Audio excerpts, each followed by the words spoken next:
कितना बड़ा हम पर एहसान किया गया कि आमाल नामा मरने के बाद बंद हो जाए, अगर फिर भी कब्र में जाकर 3 ऐसे अमल बता दिए गए जो कयामत तक उसका सवाब मिलता रहे। सुभान अल्लाह। यानी हम ऐसे रास्ते खोल कर दुनिया से जा सकते हैं जिसके जरिए हमें नेकी मिलती रहे। क्या बात है। अच्छा, कमाल की बात यह कि इन तीनों चीजों में दावत इस्लामी हमें मौका देती है। अल्हम्दुलिल्लाह। अगर आप इल्म फैलाना चाहते हैं, खुद आलिम बन जाएं, अपने बच्चों को आलिम बना लें। अच्छा, आपको लगता है मैं ये नहीं कर पाऊंगा तो उलमा को स्पॉन्सर करना शुरू कर दें, किताबें तलबा को दे दें। तो ये पहला वाला काम में हम दावत इस्लामी के साथ मिलकर कर सकते हैं।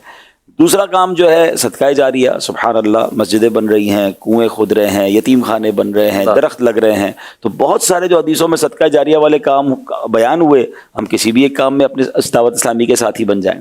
अच्छा, अब तीसरा है कि नेक औलाद। तो नेक औलाद बनाने के लिए जो दावत इस्लामी खुद हमें सपोर्ट कर रही है कि गली गली मदरसे बन रहे हैं। अच्छा जनाब, जामियातुल मदीना मौजूद हैं, आगे चलें तो फिर काफिले हैं, दर्स हैं, इज्तिमात हैं, मदरी चैनल है, कार्टून्स हैं, बच्चों का मदरी चैनल है। यानी मेरे बच्चों को नेक बनाने के लिए मेरी दावत इस्लामी ने क्या कुछ नहीं दिया। तो अगर इन तीनों में से तीनों चीजें करना चाहते हैं तो भी सुभान अल्लाह, किसी एक को पकड़ना चाहते हैं तो हम अगर उसका माइंड सेट बनाएं, प्लानिंग करें कि यार मुझे मरने के बाद भी कब्र में सवाब चाहिए, मुझे सदका जारिया चाहिए, मुझे नेकियां चाहिए, तो फिर किसी में काम करें।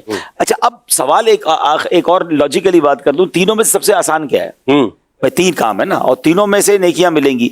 तो मेरे नजदीक सबसे आसान काम सदका जारिया है, वो मैं अपने हाथ से कर सकता हूँ। नेक औलाद बनाकर चला भी गया तो वो नेक औलाद भी मेरे मरने के बाद कितने साल जिएगी? 20 साल, 25 साल। बाप और बेटे के मौत में तकरीबन 20-25 साल का फर्क होता है। अगर तबई जिंदगी पूरी गुजार लें, फिर उसके बाद तो शायद पोते पोतियां तो बहुत मुश्किल है कि मुझे याद करें और फिर उनके बच्चे मुझे याद करें ना। आज हम में से कितने जो अपने दादा दादी को याद करते हैं, ठीक है ना? वालिद की कब्र पर चले गए तो चले गए, दादा दादी की कब्र पर तो नहीं जाते। तो फिर कब्र में तो हो सकता है सैकड़ों साल रहना पड़े। अल्लाह, तो फिर कोई ऐसा काम अपने हाथ से क्यों ना कर लें? नेक औलाद जरूर बनानी है, इल्म दीन जरूर फैलाना है, मगर सदका जारिया आप आज से शुरू कर सकते हैं। तो अपनी अपनी हैसियत के मुताबिक, ऐसा नहीं कि जरा पूरी मस्जिद बनाएंगे तो ही क़यामत तक सवाब मिलेगा। आप किसी मस्जिद में तामीर हो रही है, हिस्सा मिला लें, सही, आप अपने हाथ से एक दरख्त लगा दें, ठीक है ना? तो कोई सदका जारिया वाला काम हमें जरूर करना चाहिए। अल्लाह पाक हमें ऐसे अमाल नसीब फरमाए कि हमें मरने के बाद क़यामत तक कब्र में सवाब के तोहफे। माशाअल्लाह।